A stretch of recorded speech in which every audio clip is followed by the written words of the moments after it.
ओम नमः शिवाय गुरवे सच्चिदानंदमूर्तये निष्प्रपंचाय शांताय निरालंबाय तेजसे। हरिओम प्रभु जी। आज के इस प्रश्न परिषद में आप सबका स्वागत है। आज का प्रश्न एक ही प्रश्न दो तरह से दो अलग अलग जगह से पूछा गया है।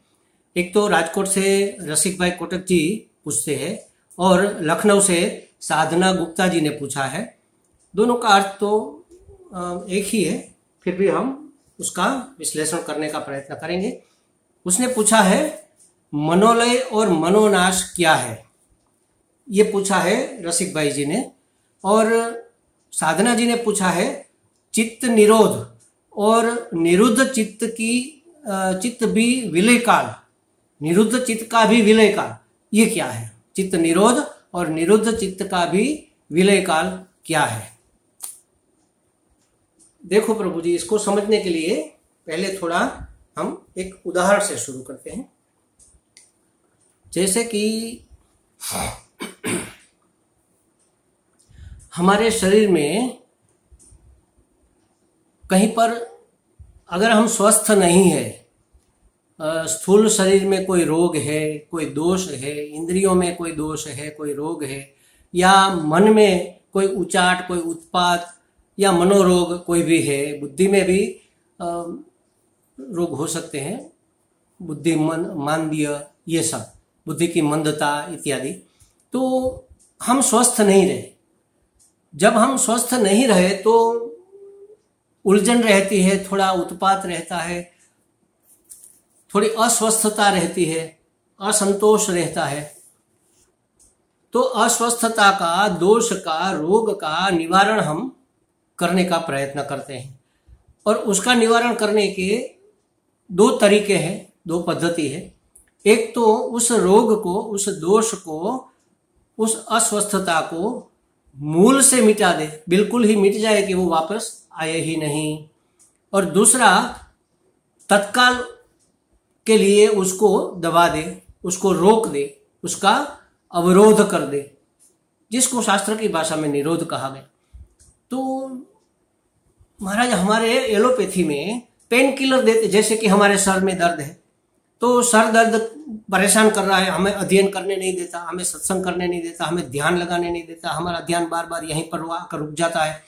तो ये परेशानी है, ये समस्या है, ये उलझन है, ये प्रॉब्लम है। इसका सॉल्यूशन हम कैसे करेंगे? एलोपैथी की एक गोली ले लेंगे, कॉम्बिफ्लेम ले लिया, पेन किलर कोई भी ले लिया, और हमारे सर का दर्द धीरे धीरे धीरे धीरे हमें लगता है मिट गया। मिटता नहीं है, हमारी सेंसेशन वहां की, या तो पेन जो होता है वो सेंसेशन दब जाती है, थोड़ी देर के लिए खत्म हो जाती है, लेकिन वो फिर से जागेगा, फिर से दर्द शुरू होगा, जब तक उसका मूल कारण निवृत्त नहीं होता। आयुर्वेद क्या करता है?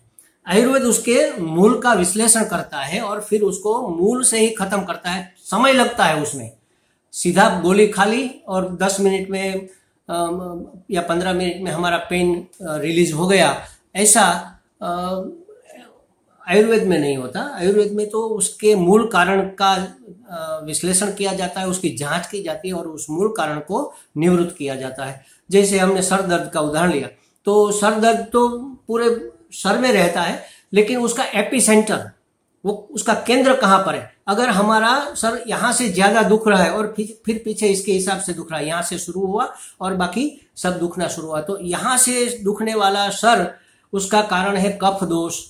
तो वो लोग कफ दोष का निवारण करने का प्रयत्न करेंगे, कफ को निवृत्त करेंगे, कफ दोष को शांत करेंगे, तो अपने आप दर्द चला जाएगा। अगर यहाँ से दर्द है तो ये है पित्त दोष, तो वो लोग पित्त दोष का निवारण करने का औषधि हमें खिलाएगा, तो धीरे धीरे धीरे हमारा पित्त शांत होगा। हमारी पित्त प्रकृति को भी वो बदल देते हैं, बदल कर वो सम कर देते हैं। तब यहाँ से शुरू होने वाला दर्द, या तो ज्यादातर यहाँ महसूस होने वाला दर्द जो पित्त का कारण है, वो नहीं होगा। और पीछे यहाँ से अगर हमारा सर दर्द करता है और एपिसेंटर यहाँ पर है, उसका केंद्र यहाँ पर है, यहाँ से शुरू होता है और यहीं से सब जगह फैलता है, तो ये वात दोष है, वायु का दोष है। वैसे कहते हैं कि हमारे 80% रोग वायु के हैं। तो यहाँ से हमारा दर्द शुरू होता है, ये गर्दन अकड़ जाती है, पीछे से सर दर्द करने लगता है। तो ये हुआ उसका नित्य निवारण। तो दो उपाय हो गए, एक तो टेम्पररी सॉल्यूशन और एक परमानेंट सॉल्यूशन। अच्छा, अगर ये शरीर का रोग है तो ये जैसे शरीर के रोग के लिए है, वैसे ही इंद्रियों का रोग है, मन का, मन माने मन बुद्धि अंतःकरण चित्त सब आ जाता है, पूरा अंतःकरण आ जाता है।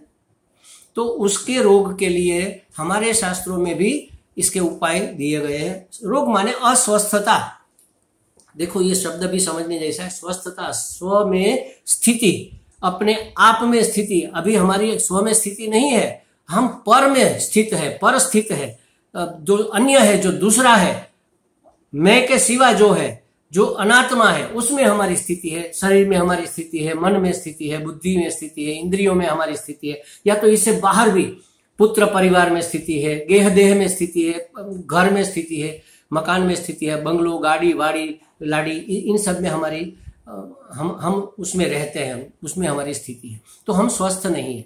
तो स्वस्थ हो, देखो महाराज, अध्यात्म शास्त्र में जितने भी प्रश्न पूछे जाते हैं हम लोगों से, ज्यादातर साधु संतों से, महात्माओं से, गुरुजनों से, उसमें मुझे लगता है कि सबसे ज्यादा प्रश्न कौन सा पूछा जाता होगा?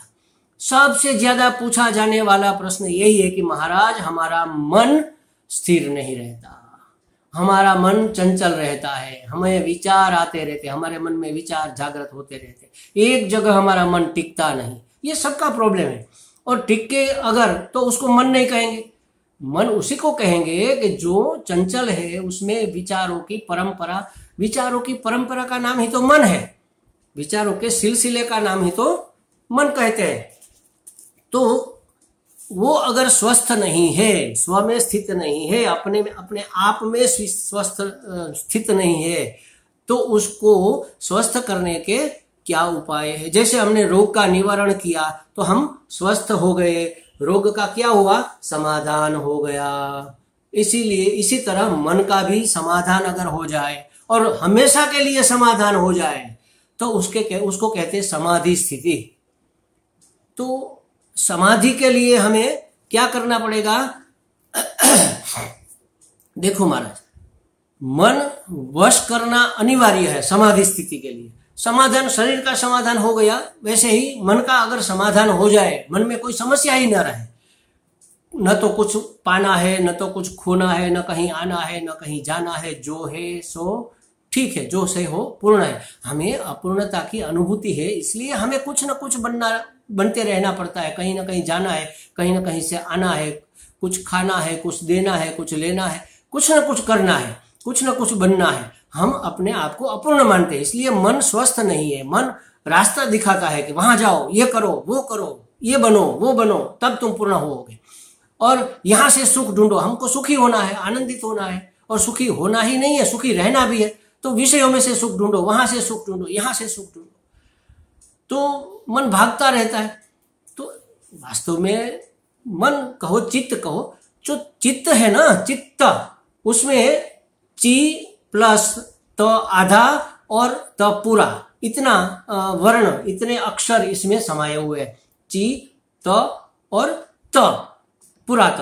तो चिद जो आधा त वाला है वो चिद माने चैतन्य, उसमें एक त और मिल गया। ये जो और मिला हुआ त है, क्या है? त विषय वासना, विषयों की वासना ही एक्स्ट्रा जो लगा हुआ त है वो है। अगर उसको निकाल दो, विषय वासना को मन से, चित्त से निकाल दो, तो वो चिद है, मतलब चैतन्य है, आत्मा है, परमात्मा है। और उन्होंने, मतलब चैतन्य ने जब विषयों को धारण कर लिया, विषय उपहित चैतन्य हो गया, तो हो गया वो चित्त। इसीलिए हमें चित्त की शुद्धि, चित्त का समाधान, चित्त का विलय हमें करने की जरूरत, आवश्यकता महसूस हो रही है। तो अगर वो हमेशा के लिए शांत हो जाए तो उसको कहेंगे समाधि। और समाधि के लिए हमें ध्यानस्थ होना पड़ेगा। ध्यान माने जो हमारा लक्ष्य है वहीं पर हमारा मन टिक जाए, उसको कहते हैं ध्यान। और ध्यान के लिए किसी एक में, और एक तो परमात्मा ही है, बाकी सब अनेक है, तो एक में हमारा समाधान हो जाए, एक में हमारी अग्रता हो जाए, उसको कहेंगे एकाग्रता। तो सबसे पहले हमें जिस विषय में स्थिर होना है उस विषय का नाम है चैतन्य, उसमें हमें मन को एकाग्र करना है। मन एकाग्र हो जाए तब उसको कहेंगे ध्यान, ध्यान लग जाए तब शुरू होती है समाधि, समाधि सिद्ध हो जाए तब आती है सहज अवस्था। सब समाधान हो गया, अब मन फिर से पैदा नहीं होगा। तो इसके लिए दो उपाय दिए गए हैं हमारे शास्त्रों में। रमण महर्षि ने उपदेश शास्त्र में लिखा है, मनो लय विनाशने उभय रोधने लय गतम पुनर्भवति नो मन नो मृतम। क्या कहते हैं देखो, लय विनाशने, लय और विनाश ये दो उपाय है निरोध के। निरोध माने रोकना, रोके रखना या तो दबाए रखना। तो मन को लय करना और मन का विनाश करना, ये मन के निरोध के दो उपाय है। तो इन दोनों उपायों में फर्क क्या है? लय गतम पुनर्भवति, जो लय को मन प्राप्त होता है वो मन फिर से सक्रिय हो सकता है, फिर से वापस वो एक्टिव हो जाएगा। नो मृतम, न उ मृतम, जो मृत हो गया, जिसका विनाश हो गया, वो फिर से सक्रिय नहीं होगा, वो फिर से एक्टिव नहीं हो सकेगा। जो लय हुआ है वो मन फिर से, देखो महाराज उसको समझेंगे जरा। मन पंच महाभूतों के सत्व गुण के समूह से बना है, चैतन्य है। चित्त त निकाल दो तो चिद है, तो मन में चित्त शक्ति रहती है, ज्ञान शक्ति रहती है और प्राण में क्रिया शक्ति रहती है। मन जिसको चाहता है, जिसको जानता है, उसको पाने का सामर्थ्य उसमें नहीं है, वो उसके लिए क्रिया करनी पड़ेगी और क्रिया शक्ति तो प्राण में है। वैसे जैसे एक पेड़ की दो डालियां एक जगह जुड़ी होती है, तो नीचे वाली डाली में कुछ नहीं है, ऊपर वाली डाली में एक फूल लगा है, हमें पूजा के लिए फूल चाहिए, हम क्या करेंगे? हमारे पास कोई साधन नहीं है उसको पकड़ने का, तो हम नीचे वाली डाली को खींचेंगे, तो उसको खींचते ही ऊपर वाली डाली भी नीचे आएगी, फिर हम अपने आप को जो करना है कर सकते हैं, फूल तोड़ सकते हैं, अपना ध्येय सिद्ध कर सकते हैं। उसी तरह मन और प्राण दो डालियां एक जगह पर, इसी तरह एक जगह पर ये जुड़ी हुई है अंतःकरण में। तो मन को वश करना मुश्किल है क्योंकि वो सूक्ष्म है, सूक्ष्मतर है, और प्राण सूक्ष्म तो है लेकिन मन से थोड़ा भी स्थूल है, थोड़ा बहुत। तो प्राण को नियंत्रित करने से मन नियमन में आ जाता है। तो इसीलिए उसके लिए प्राण को नियमन करने के दो उपाय हैं, एक है प्राणायाम और दूसरा है प्राण वीक्षण। मेरे हिसाब से मुझे ज्यादा जो पसंद है वो तो प्राण वीक्षण है। योगी लोग प्राणायाम को प्रेफर करते हैं और ज्यादातर ज्ञानी लोग प्राण वीक्षण को पसंद करते हैं। प्राणायाम क्या है? प्राण के आवन जावन को कंट्रोल में करना। जैसे यहां से नाक दबाया, श्वास लिया, अंदर रोका, अमुक देर तक उसका समय होता है, फिर बाहर निकाला, फिर बाहर रोका, फिर यहां से लिया, अंदर लिया, फिर यहां से लिया और यहां निकाला, यहां से लिया और यहां, ये सब प्राणायाम के अलग अलग तरीके हैं। उसको अंदर लेते हैं तो पूरक कहते हैं, और बाहर निकालते हैं तो उसको रेचक कहते हैं, और अंदर रोके रखे और बाहर रोके रखे उसको कुंभक कहते हैं। तो ये बहिष्कुंभक, आंतर कुंभक, ये सब करने से मन धीरे धीरे धीरे धीरे शांत हो जाता है। देखो हमारा दोनों ऐसे जुड़े, जैसे हमारे अंदर कोई विकार जगता है ना, जैसे हमें क्रोध आता है तो हमारी सांसें फूलने लगती, क्रोध मन में आया और सांस फूल गई, सांस धमाधम हो गई। या तो हम दौड़ते हैं तो हमारी सांस फूल जाती है तो मन स्थिर नहीं रहता, मन भी इधर उधर घूमता रहता है, चक्कर चक्कर चक्कर घूमने लगता है। तो काम व्याप्त हो जाता है तो सांसें फूल जाती है, लोभ लगता है तो सांसें नॉर्मल नहीं रहती। जब सांस को नॉर्मल करेंगे अपने आप मन नॉर्मल हो जाएगा, शांत हो जाएगा, स्थिर हो जाएगा, स्वस्थ हो जाएगा। तो प्राणायाम करने से मन को स्वस्थ मतलब स्थिर किया जा सकता है। और दूसरा है प्राण वीक्षण। बैठो ऐसे ही जैसे प्राणायाम के लिए बैठते हो, करोड़रज्जु, गर्दन, मस्तक सब एक सम रेखा में, सीधी रेखा में, आंख कान बंद कर दो, किसी का चिंतन मत करो। अब प्राण को आते हुए जाते हुए देखो, बस उसका निरीक्षण करो कि सांस आ रही है, सांस कहाँ तक जा रही है, कहाँ से वापस मुड़ रही है, सांस निकल रही है, कहाँ तक दूर जा रही है, कहाँ से वापस मुड़ रही है, आती हुई सांस का स्वभाव क्या है, गर्म है, ठंडी है, नॉर्मल है, जाती हुई सांस का स्वभाव क्या है, सांस अंदर कहाँ कहाँ छूती हुई जाती है, और ऐसे ही शरीर में कहाँ कहाँ ये वायु घूमता है, ये सब देखना, इसको कहते हैं प्राण वीक्षण। इससे भी मन शांत हो जाता है, स्थिर हो जाता है। धीरे धीरे धीरे ऐसा करने से मन का लय हो जाता है। लय मतलब मन जैसे सोए हुए की स्थिति हुए वैसा हो जाता है। तो लय के लिए प्राणायाम और प्राण वीक्षण 2 करना होता है। और प्राण निरोध करने से, ये निरोध किया हमने प्राण का, वीक्षण करके या प्राणायाम करके मनोलय हो जाता है। मनोलय में क्या होता है, वृत्ति राहित्य हो जाता है, कोई वृत्ति उत्पन्न नहीं होती, कोई द्वंद्व उत्पन्न नहीं होता, राग द्वेष वहां नहीं रहते जब मन का लय हो गया, विषय भोग संग्रह की इच्छा नहीं रहती जब मन का लय हो गया, सुख दुख की अनुभूति नहीं होती जब मन का लय हो जाता है, संकल्प विकल्प नहीं उठते जब मन का अभाव हो लय हो जाता है। मगर अज्ञान रहता है। जब तक ये प्राणायाम या प्राण वीक्षण की प्रक्रिया प्रबल है तब तक मन वश में रहता है। जैसे ही उसकी प्रबलता कम हो गई, मन फिर से जागृत हो जाता है, फिर से एक्टिव हो जाता है, फिर से भागने लगता है। एक क्षण में भाग गया अमेरिका, दूसरे क्षण में भाग गया ऑस्ट्रेलिया, तीसरे क्षण में आ गया हरिद्वार, चौथे क्षण में चला गया लखनऊ। तो ये सब मन का खेल, जब तक उसके ऊपर कंट्रोल किया जाता है, हमारी प्राण वीक्षण या प्राणायाम की प्रक्रिया का जब तक असर रहता है तब तक ये सब नहीं रहता, विषय भोग नहीं रहता, राग द्वेष नहीं रहता, वृत्ति राहित्य रहता है, ये सब। लेकिन अज्ञान भी रहता है। अज्ञानी मन जागने से फिर से वही स्टूपिड काम करेगा। तो ये नित्य उपाय नहीं है, ये पेन किलर हो गया मेरे हिसाब से। बाकी तो इससे आगे भी बढ़ा जा सकता है। ऐसे करते करते करते फिर समाधान और ये सब करते हुए समाधि तक पहुंचते। लेकिन समाधि का भी जो इस योग मार्ग के, अष्टांग योग मार्ग के द्वारा जो प्राप्त की जाती है, समाधि का भी उत्थान होता है। समाधि होती है, उत्थान होता है। जब समाधि होती है तो आनंद ही आनंद है, क्योंकि कोई विषय नहीं है, कोई राग द्वेष नहीं है, कोई वृत्ति नहीं है, कोई प्रॉब्लम नहीं है, समस्या ही नहीं है। आंख मूंद कर आप बैठ गए, जैसे कबूतर मिट्टी में मुंह डाल दे अपना, वो शातुर मुर्ग, तो वो किसी को नहीं देखता, वो मानता है कि कोई हमें भी नहीं देखता, और शिकारी उसका शिकार कर लेता है। वैसा ही स्थिति, ऐसी तो नहीं कह सकते लेकिन हम ऐसा मानते हैं, ऐसी स्थिति है। जब समाधि में उत्थान होता है, जब हम जागृत होते हैं, फिर से वही मन, वही विषय, वही संसार, वही समाज, वही समस्या है।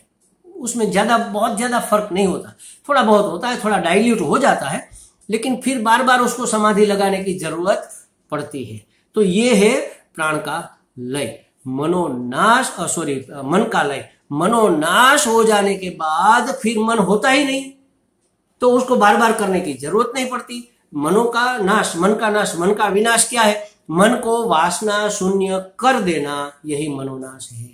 अच्छा महाराज, ये वासना शून्य कैसे? जैसे हमने कहा ना, चित्त, त में जो दूसरा तकार है विषय वासना, उसको हटा दो तो चित्त, चिद हो गया, चैतन्य हो गया, मतलब आत्मा हो गया। मन आत्मा ही है वास्तव में। मन माने अंतःकरण, चित्त वो आत्मा ही है, लेकिन उसने मान लिया है कि मैं जीव हूं, मैं बुद्धि हूं, मैं मन हूं, मैं इंद्रिया हूं, मैं शरीर हूं, मैं किसी का पापा हूं, किसी का भाई हूं, मैं अवसर हूं। ये सब मानी हुई मान्यता है। तो उसका मन का नाश, मनोनाश कैसे करेंगे? तो कहा कि मन में जो वासना है उसको वासना शून्य कर देना ही मनोनाश है। कैसे होगा? तो कहते हैं कि ज्ञानोद्भव से मन का ब्रह्म रूप हो जाना मनोनाश है। ज्ञानोद्भव से, ज्ञान का उद्भव होने से, ज्ञान उद्भव कैसे होगा? तो उसका उपाय है आत्मविचार से। आत्मविचार से जन्मे हुए मिथ्यात्व निश्चय पूर्वक ऐक्य ज्ञान जब हमें हो जाएगा तो मन विलीन हो जाएगा। मिथ्यात्व निश्चय, ये आत्मा और अनात्मा, आत्मा के सिवा जो भी है सब अनात्मा है, दृष्टा के सिवा जो भी है सब दृश्य है, और यद दृश्य तद जड़म, जो दृश्य है वो जड़ है, वो अनात्मा है, वो मिथ्या है, वो सत्य नहीं है। जो जहां जैसा दिखता है वास्तव में वो वहां वैसा नहीं है, उसका नाम है मिथ्या। ऐसा निश्चय होने के बाद अगर हमें ज्ञान हो जाता है कि ब्रह्म ही ब्रह्म है और कुछ नहीं है, तो उसको कहते हैं ऐक्य ज्ञान। तो ऐक्य ज्ञान होने से मन का विनाश हो जाता है और वो पुनर्न भवति, वो फिर से सक्रिय नहीं होता, पैदा नहीं होता। देखो महाराज, इसको करने के लिए हमें क्या करना होगा? हमें एक बहुत बुरी आदत पड़ी हुई है। किसी भी व्यक्ति, वस्तु, पदार्थ, परिस्थिति, घटना को देखते हैं तो क्या करते हैं, उसके ऊपर कमेंट्री करते हैं, ये वो है, ये वो है। जैसे आजकल चल रहा है सुशांत मर्डर केस, उसके पीछे ये होगा, उसके पीछे ये होगा, इसका कारण ये होगा, ये होगा, वो होगा, सब चर्चाएं चलती रहती है। बस हम उसके ऊपर कमेंट्री मन करने लग जाता है। किसी को नहीं कहते तो अपने आप करने लगते हैं, उसका इवेल्यूशन करने लगते हैं कि वो ठीक है या नहीं ठीक है या बेठीक है, उसको ऐसा होना चाहिए था, वैसा, उसको लेबलिंग कर देते हैं, ये अच्छा है, ये बुरा है, ये योग्य है, अयोग्य है, ये अनुकूल है, ये प्रतिकूल है, ऐसा नहीं होना चाहिए। तो ये आदत ने ही मन को बिगाड़ रखा है।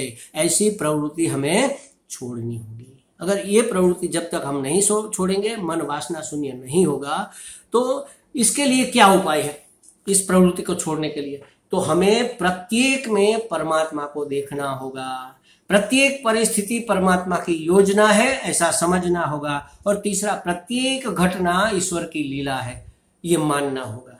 3 बातें हमें करनी है। प्रत्येक व्यक्ति, वस्तु, पदार्थ, घटना जो भी है हमारे सामने, जो भी है उसमें परमात्मा देखना है। ये परमात्मा ने ही इसका रूप लिया है। सब कुछ परमात्मा ही तो बनाया वास्तव में, जो है, जहां है, जैसा है, योग्य इसलिए है क्योंकि वो परमात्मा है।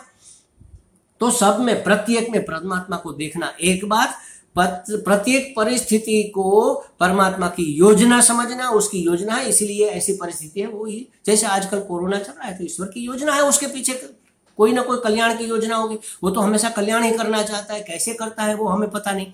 तो कहते हैं कि परमात्मा को हर प्रत्येक में देखना, प्रत्येक परिस्थिति में उसकी योजना को मानना, और प्रत्येक घटना उसकी लीला है ये समझना। ऐसा करने से हमारा मन लेबलिंग करना, कमेंट्री करना, इवेल्यूशन करना बंद करेगा। तो धीरे धीरे धीरे मन वासना शून्य होता जाएगा, और वासना शून्य मन को ही मन का विनाश कहते हैं। बहुत लंबी बातें हैं इसके पीछे, तो ये तो बहुत लंबा पीरियड है। उसके लिए उपदेश सार हमें पढ़ना चाहिए, उसको सीखना चाहिए। हमने भी वहाँ वेदांत आश्रम में ऋषि हरिद्वार में ये कैंप किया था। 3-4 साल तक 10-10 दिन इसको पढ़ाया, और इसके बाद इसकी समझौती कंप्लीट हुई थी। हमें लगता है कि साधना जी का और रसिक भाई जी का समाधान हो गया होगा। हरि ओम।